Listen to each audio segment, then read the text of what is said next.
To make item on your Samsung Galaxy S24 Ultra screen smaller or larger with screen zoom, swipe on the top of the screen and then tap setting icon.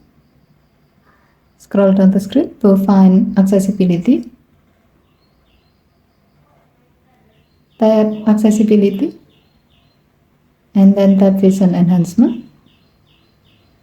Scroll down the screen. Under size and zoom section, tap screen zoom. To make items on your screen bigger so you can have a better visibility, slide the screen zoom adjustment bar to the right. Or you can make items on your screen smaller so you can display more content.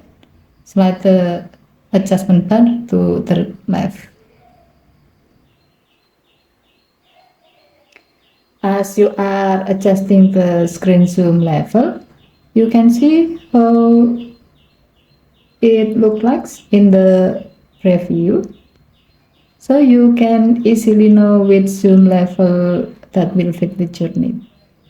Okay, thank you for watching. Have a nice day.